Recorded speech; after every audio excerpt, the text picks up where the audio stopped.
Have you ever heard that not every blessing comes from God, and not every gift that shines is meant for your hands? In the heart of Umudim village, a man bent down on a dusty road to pick up a coin. What followed would shake his family, his people, and even the spirits watching over the land. Stay with me till the end, for this is not just a story. It's a warning, a mirror, and a mystery. The Harmattan winds swept through Umudim, leaving the red earth dry and cracked. The market had just ended for the day, and people were making their way home with baskets of yam, pepper, and smoked fish. Among them was Obinna, a young palm wine tapper known for his easy laughter and restless ambition. As he walked home, his eyes caught something glimmering in the dust. He bent down and found a coin, round, polished, shining unnaturally bright against the soil. Strange, because no one in the village had ever seen money like it. The coin seemed to hum faintly, almost like a drumbeat. Behind him, unnoticed, a tall shadow lingered. It had no face, but its teeth glimmered like broken glass in the fading sun. Obinna pocketed the coin and walked on. That was the beginning of his regret. That night, Obinna couldn't sleep. The coin was under his pillow, and it pulsed with a warmth that seeped into his dreams. He saw himself dressed in fine wrappers, chiefs bowing before him, maidens singing his praise. He saw cowries turning into endless rivers of gold and goats giving birth to calves instead of kids. He woke up sweating. Outside, the night crickets had gone silent. Then came a whisper. "Spend it, Obinna. Spend it and your life will change." He sprang up, heart racing, but saw nothing. Only the moonlight spilling through his window and the faint smile of a shadow that disappeared before he could blink. The next morning, Obinna carried the coin to the market. He felt foolish, because who would accept a strange coin? Yet when he handed it to Mama Nkechi, the butcher, her eyes glazed over. She gave him a fat goat in exchange and smiled as though in a trance. When Obinna returned home with the goat, his mother gasped, "Where did you find such wealth, my son?" But Obinna only laughed. "The land has remembered me, Mama." What unsettled him was that when he checked his pocket, the coin was still there. Days turned into weeks, and Obinna's fortune grew. He bought land, livestock, and servants. He threw feasts where palm wine never ran dry.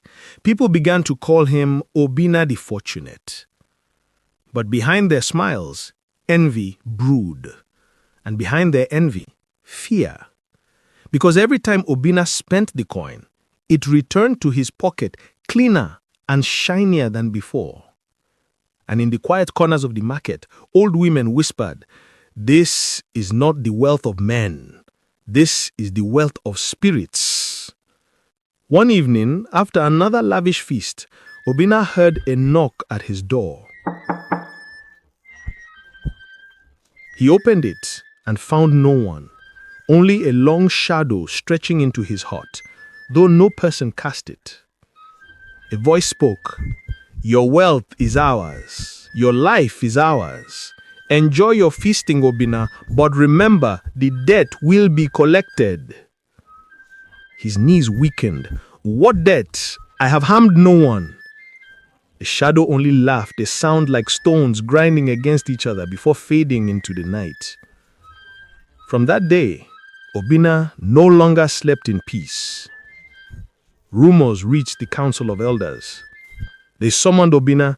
The oldest among them, Nazeuzo, studied him with sharp eyes.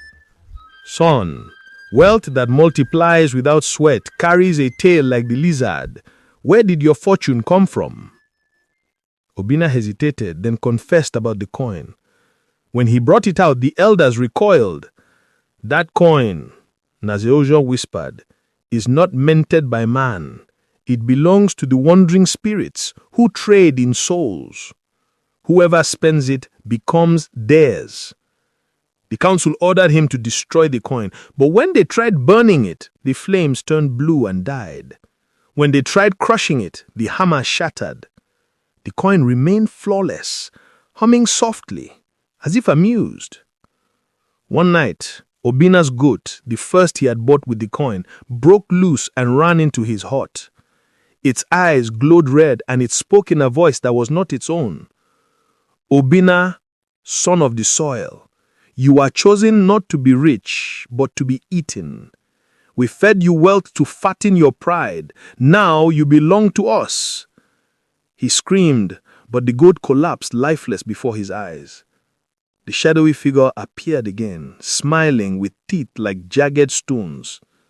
You cannot return what you have spent, Obinna. The debt is sealed.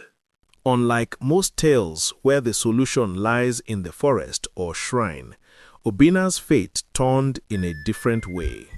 His grandmother, Mama Ijeoma, who had been bedridden for years, called him. Her eyes were clouded with age, yet her spirit was sharp. My son, wealth from spirits cannot be destroyed by fire or iron. It can only be broken by returning the desire it feeds on. Obinna frowned. I don't understand. Greed feeds the coin. Refuse it. Give freely until you are empty. If the coin cannot find your hunger, it will starve. It was not the forest or a sacrifice of blood, but a test of heart. The next day, Obinna began to give. He gave goats to widows, land to strangers, and yams to the poor. He freed his servants and shared his wine with beggars. Each time he gave, the coin in his pocket grew dimmer. The hum weakened. The shadow grew restless, appearing at night to snarl. Fool, you cannot escape. Keep one thing for yourself, and we win. But Obinna pressed on. He emptied his barns, even his house. At last, when he gave away his final possession, his father's ancestral staff, the coin in his pocket turned to ash and vanished. The shadow screamed, shattering into dust carried by the harmattan wind. Obinna was left with nothing. His fine robes, his feasts, his lands, all gone, but his heart was light. For the first time in months, he slept without fear.